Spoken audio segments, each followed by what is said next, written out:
all roads lead to the National Stadium in Kingston on Saturday, where the All-Manning squad will battle the All-DaCosta selection in a blockbuster conclusion to the schoolboy football season. Two of our schoolboy football pundits, Leger Williams and Chris Taylor, are here to shuffle the deck and to pick their starting 11s from the respective squads. Let's start by looking at their Manning Cup lineups. So Chris has gone for Rose in goal, Graham, Blake, Davidson the second, and Frankston across his back line in a classic four. Then he has Nicoy Gale, midfield, Kevon Wilson on the left, Jamari Bennett on the right, Dujuan Richards, Whisper, Donahue Mitchell, and Shaquan Satchwell. That's Chris's All-Manning 11 starting lineup.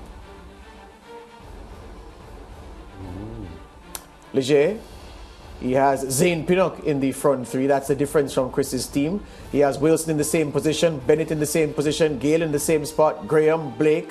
He has Byam in the back four. That's a change, and they have the same goalkeeper. So from the respective 11s, Byam, Pinnock, and Byam, Pinnock. Three changes. Blake. Two. Yeah. No, just two. Just two. Byam and Pinnock on the outside. Well, the old time. If this were old time football, we'd say outside right. So two differences in the starting lineup. Chris, your starting 11. Why do you feel that these 11 men are the best for the job in the positions that you've started them in?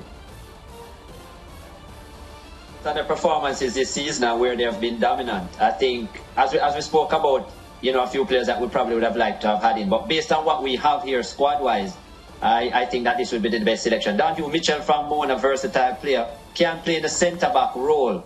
But what he's brought for Mona in terms of his centre-forward play, really a Diego Costa-like player, very bullish, up front, aggressive and so on.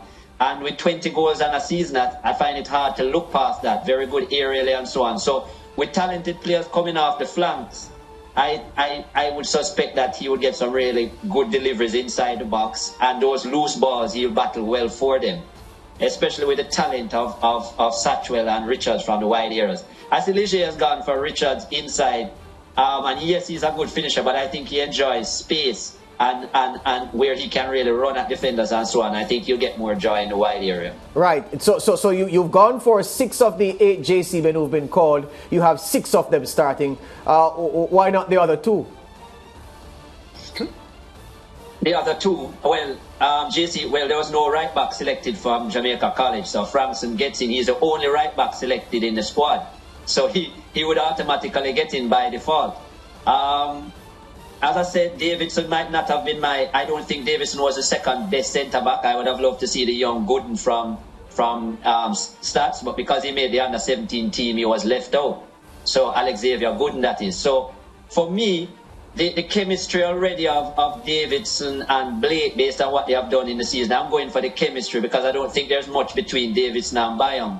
So I'm going for the synergy there and the understanding of those two to better the chances of keeping a clean sheet. Who's your captain, Chris? Last question on the Manning Cup.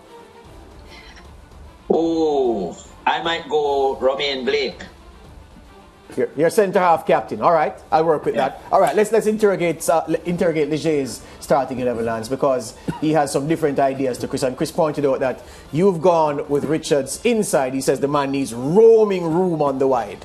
Well, I mean, he and Pinnock both play for the same club. They both train with the same club team, the same coach in Craig Butler. So in terms of varying the attack and being versatile, the two of them can do that. Chemistry is there. Yeah, and Zane Pinnock can go outside sometimes. Richards will always drift outside. Satchwell can play on either side. We see in the Premier League, Jamaica Premier League for Portmore, he plays centrally. So I just want to see a lot of rotation from the front three, and they're going to be coached by Davian Ferguson, a manager, who likes to rotate his players. So I think that leaves a lot of opportunity for that to happen. Justify Byam's selection in your defense for me. I just think he's the second best centre back. I don't want any KC fans to come at me, but in terms of how KC were constructed, it was literally just 4 players doing a brunt of the work. It was Whisper doing all the work up top, Mattis doing the transitional running, Shakes doing the transitional passing, and Byam basically doing all the defending. So I think just on merit, the amount of work he had to do in comparison to Davidson, who did have a very good season,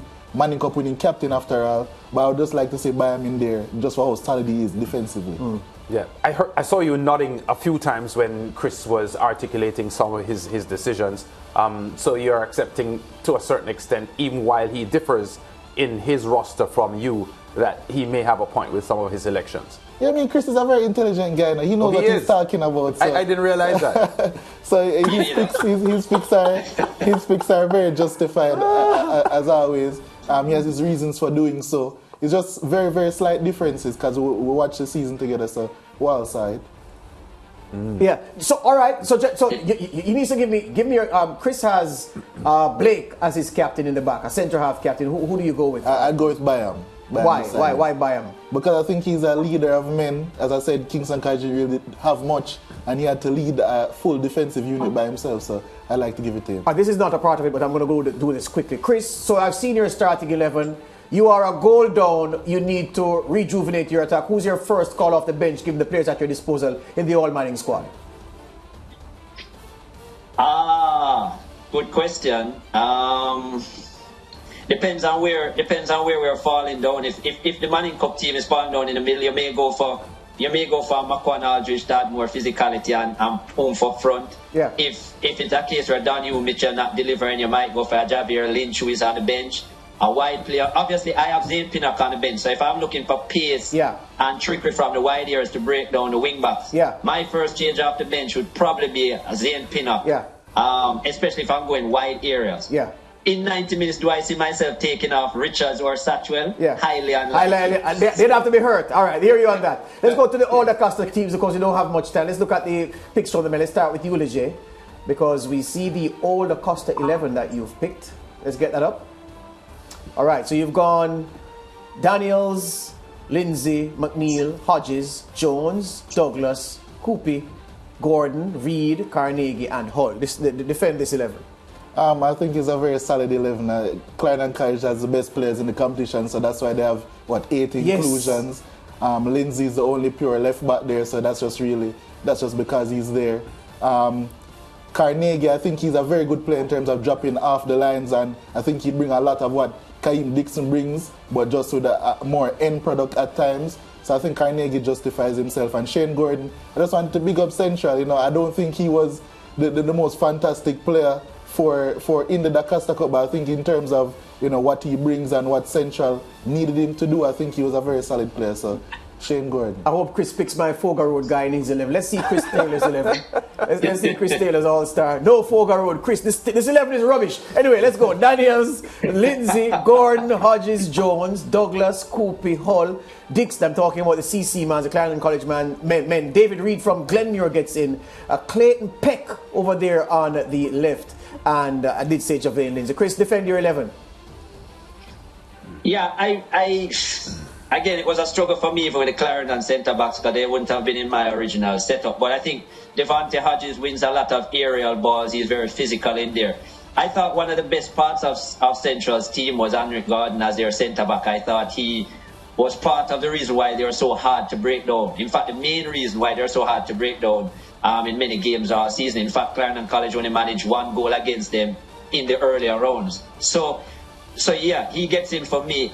David Reed, the season that he has had, 12 goals, 16 assists, and I know Marquise Reed had an outstanding season, but I think consistently over games, I thought David Reed from Glenmuir gave me more physicality, had more consistent games, versus Marquise Reed that when he's on, he's brilliant, but I find that he has quite a few games as well where he's off, and he actually has to be substituted. So I'm going for consistency. There with David Reed. Clayton Peck, the attacking midfield position for me was kind of up for grabs. Not much in it between, I think, Shane Gordon and Clayton Peck. Peck gets in, I think he's a little bit more versatile as a player, a little bit stronger. So I have him playing in that number 10 role. I think he's a little bit more creative than Shane Gordon, who, yes, does have brilliant moments, but it's flashes for me. So Marquise Reed will play the Malachi Douglas will play the box-to-box for me. And QP, he really only defense, really solid season as a defensive midfielder. That's it. I don't think much can argue. Obviously, I define him in the centre forward position. I go for Dixon over Carnegie. I think in modern football, Dixon is the epitome of a central man in a 4-3-3. He can drop off and play almost as a midfielder. He can play anywhere in the 3. He can provide. He's a good passer. And 17 goals on the season. hard to look past him. Here on that, gentlemen. All right, so Lance, remember that last week, Chris picked all DaCosta to win. Leger picked All-Manning. So Leger picked a weak All-DaCosta team because he wants to beat them, and Chris did the opposite. Gentlemen, good luck in punting, as they say in horse racing terms, and we'll see you on Saturday when SportsMax's coverage begins at 4 p.m. 5 Eastern Caribbean time. There will be an awards ceremony for the stars of the schoolboy football season, and then from 6 p.m. 7 p.m. in the Eastern Caribbean, the serious action will get underway. All-Manning, All-DaCosta. It's gonna be a blockbuster.